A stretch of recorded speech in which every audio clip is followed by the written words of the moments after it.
이준석 당선! 이준석! 이준석! 이준석! 이준석! 네, 무엇보다도 이렇게 국회의원의 당선에 영광을 안겨주신 우리 동탄 주민 여러분들께 진심을 다해서 감사드립니다. 동탄에서 선거를 출마하겠다고 선언한 지 채 한 달 반이 되지 않았는데 이렇게 저에게 지역을 대표할 수 있는 기회를 주시는 것 정말 큰 결심이라는 걸 알고 있습니다. 그리고 무엇보다도 제 어깨에 막중한 책무가 놓여있다는 걸 알고 있습니다. 그리고 전국에서 정말 개혁의 위치에 따라서 선거에 임해주신 우리 개혁신당의 다른 후보님들 이번에 함께 당선의 기쁨을 누리지 못해서 정말 죄송하고, 하지만 앞으로 우리에게 더 나은 영광의 길을 기대하면서 우리 경험과 지지자에게 더 좋은 모습을 보이는 개혁신당이 될 수 있도록 하겠습니다. 그리고 솔직히 말씀드리면은 이 동탄이라는 도시, 제가 와서 보니 정말 할 일이 많은 도시인 것 같습니다. 동탄이 외관상으로는 굉장히 화려하고 그리고 또 좋은 건물들이 많이 올라오고 있지만 교통과 교육 문제나 이런 것도 있어가지고 정치인들이 풀어내야 될 문제가 많은 것으로 이제 저는 이해했습니다. 그렇기 때문에 당장 오늘 이 당선 기자회견도 아직까지 동탄에서 상대적으로 발전에 소외되었던 동탄역 서측 지역에서 저희가 방비콤에서 진행하게 되었습니다. 앞으로 동탄의 구석구석 이 동탄 발전에 온기가 닿을 수 있도록 정말 동탄의 국회의원으로서 최선을 다해서 여러분의 성원에 보답하고 싶습니다. 그리고 이번 선거 결과를 보니 여당이 정말 준엄한 민심의 심판을 받았다, 이런 생각을 합니다.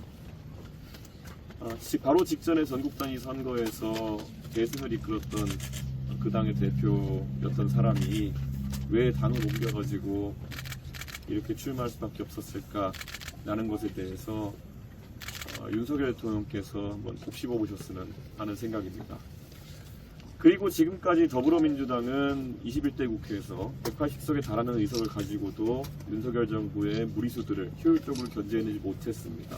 그런데 이번에 22대 국회에서는 저희 개혁신당이 비록 의석수는 다소 적을지 모르겠지만은 저희가 정말 차원이 다른 의정활동으로 저희가 윤석열 정부의 잘못된 지점들을 지적해 나가는 그런 정치를 하겠습니다.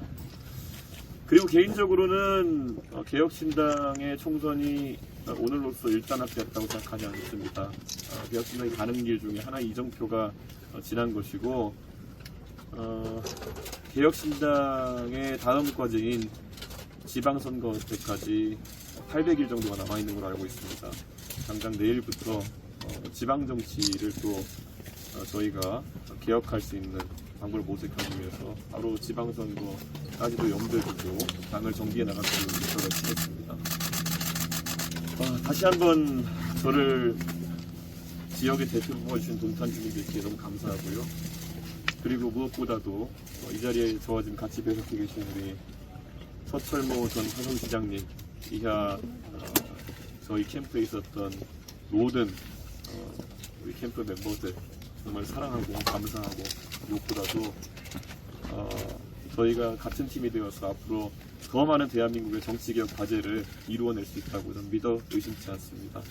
지난 한 달 동안 저희가 보여줬던 저희만의 창의적이고 독창적이고 진정성 있는 캠페인이 앞으로 정치를 시작하는 많은 젊은 정치인들에게 하나의 참고할 수 있는 그런 지점이 되었으면 좋겠다라는 생각으로 저희는 열심히 선거에 임했습니다. 그리고 이 결과를 바탕으로 해가지고 개혁신당은 앞으로 진정성을 최우선에 두고 정치를 해나갈 수 있도록 하겠습니다.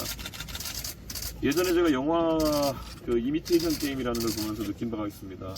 그 복잡해 보이는 독일군의 암호를 깨는 데 있어가지고 정말 많은 전문가들이 투입됐지만은 깨고 나서 보니까 나중에 그걸 깨는데 필요했던 거는 대단한 독일어 전문가도 아니고 두 단어만 알면 되는 것이었다, 이런 말인 것처럼 저도 정치를 하면서 기교도 많이 부리고 그리고 무엇보다도 여러 가지 이성적인 접근하고 계산도 많이 하고 있지만은 결국 국회의원이 되는 데 필요하고 그리고 주민들 선택을 받는 데 필요한 것은 진정성 하나였구나라는 생각을 느끼게 되는 그런 선거였습니다.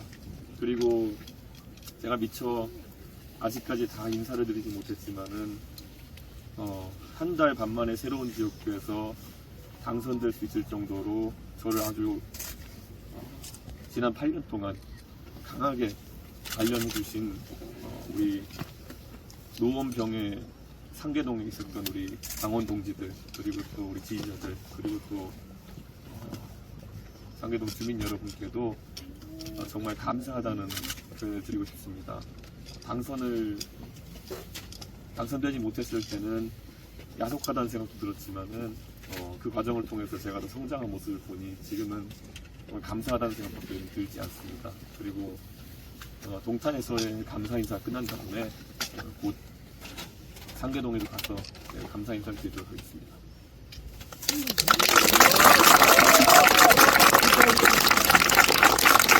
어제 밤 유세할 때는 이거 좀 예상하셨었어요? 이제 공개할 수 있을 것 같지만 저희 내부 조사로는 이미 한 4일 전쯤에 저희가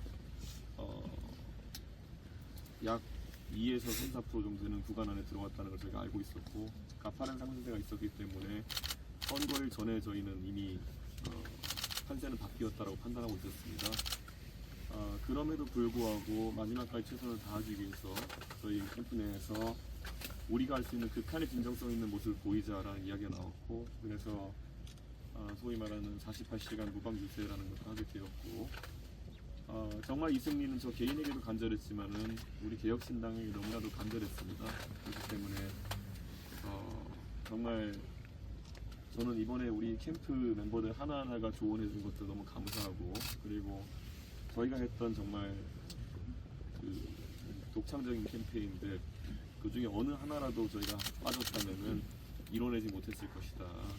저는 이런 말씀을 드리겠습니다.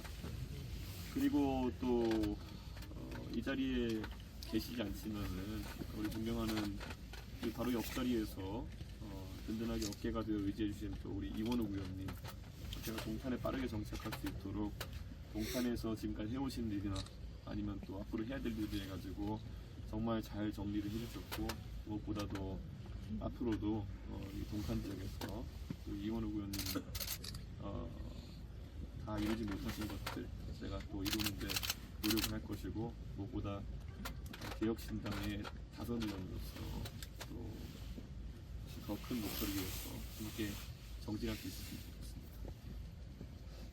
화성을이 이제 투표율이 70.7%였어요. 다른 지역보다 높았는데 이 부분에 대해서 이유가 뭐라고 생각하시는지? 사실 저에게 개인적으로 굉장히 많이 씌워진 그런 오명들이 있었다 생각합니다. 예를 들어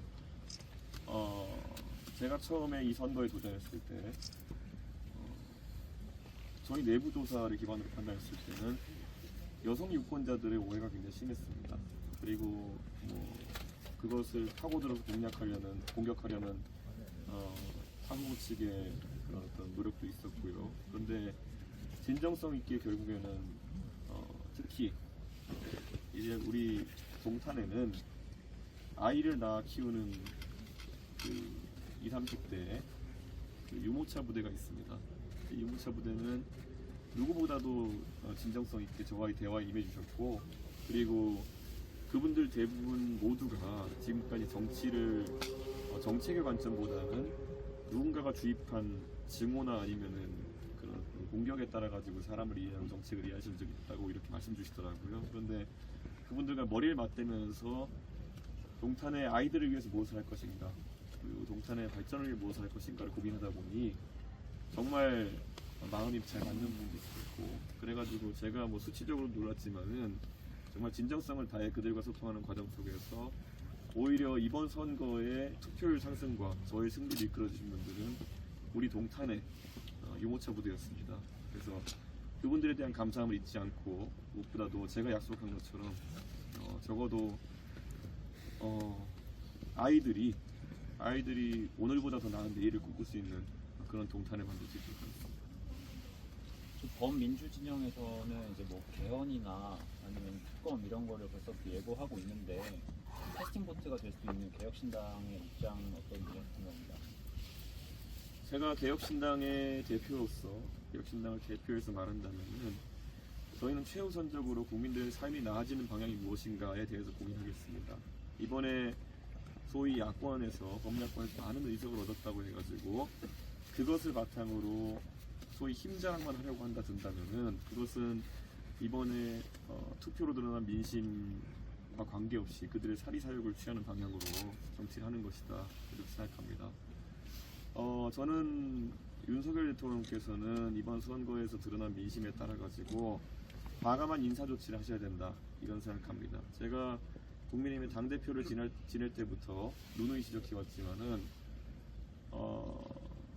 본인을 당선시켜준 당대표 아니면은 본인이 억지로 당선시킨 당원 100% 당선시킨 당대표를 직접 쫓아내는 만행을 저지르도록 한 주변 인사들이 누군지 빨리 색출해가지고 그분들이 국정에 개입하지 못하도록 해야 된다. 저는 이런 생각을 하고 있습니다. 그리고 지금 정말 민생이 어렵고 그리고 대통령께서 뭔가 진정성 있는 개혁을 하시길 바라는 국민들이 많은데 대통령께서 천명하셨던 연금개혁이나 아니면 교육개혁 그리고 또 최근에 있었던 의료개혁인지 모르겠지만 의사증원 문제 이런 것들이 굉장히 피상적으로 접근이 되면서 국가의 미래를 위해 가지고 해야 될 개혁 정책들이 단순히 어느 선거 전략과의 선거 전략처럼 이용된 측면이 있다 이렇게 생각합니다. 그래서 저는 당장 대통령께서 선거가 끝났으니 본인이 꼬아놓은 실타래는 지금 다 빨리 내일부터 신속하게 풀어내시는 게 좋겠다.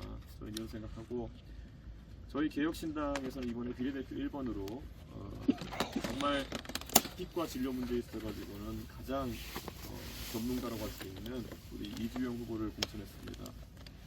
저희가 개혁신당의 어떤 과제들 접근하는 방법이 그런 걸 봅니다. 가장 전문가를 통해서 그리고 가장 합리적인 조정을 통해 가지고 저희가 의석수가 적다 하더라도 국민들께 항상 맞는 답을 드리려고 노력하겠습니다. 국민들께서도 거기에 호응해 주시면은 저희가 의석수가 적다 하더라도 국민들이 바라는 정치를 이룰 수 있을 거라 생각합니다. 조국혁신당은 민주당과 합당은 없다고 하고 있는데 혹시 교섭단체 구성이 가능한 의석수가 된다면 조국혁신당과의 협력까지도 열어두고 계시나요? 예전에 이념적으로 다르더라도 자유선진당과 창조한국당 등이 선진과 창조의 연대를 구성하는 걸 교섭단체를 구성하는 사례는 일부 있었습니다.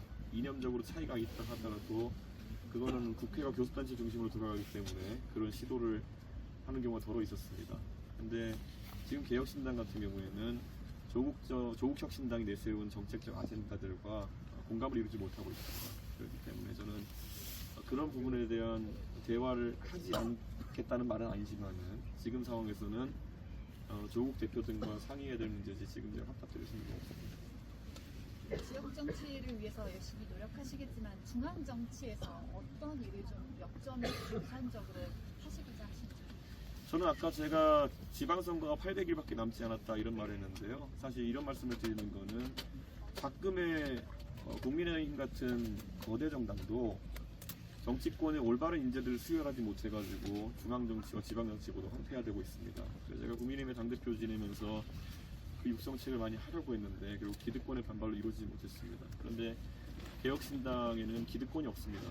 그렇기 때문에 젊은 인재들이 활발하게 중앙정치와 지방정치를 참여할 수 있는 환경을 만드는 것이 당장 2024년 국회가 개원하기 전 그리고 개원한 직후의 우리의 과제입니다. 그래서 정말 정치인이라고 하는 것은 이제 어떻게 보면은 굉장히 발굴이 많이 돼야 되는 것이고 지금까지 기존 정당들에서 강성 지지층에게 소구하고 권력자에게 의존해서 정치를 하려고 하는 젊은 정치인들이 많았는데 개혁신당은 완전히 다른 형태의 젊은 정치인을 키워내서 국민들의 기대에 부응하겠습니다. 그게 가장 중요한 과제입니다. 이제 개혁신당의 제2의 이준석, 제2의 천하람, 제2의 이기인 그 외에 많은 젊은 정치인들이 합류해야 할 시기입니다. 그래야 우리가 최선을 다할 수 있습니다. 예, 질문.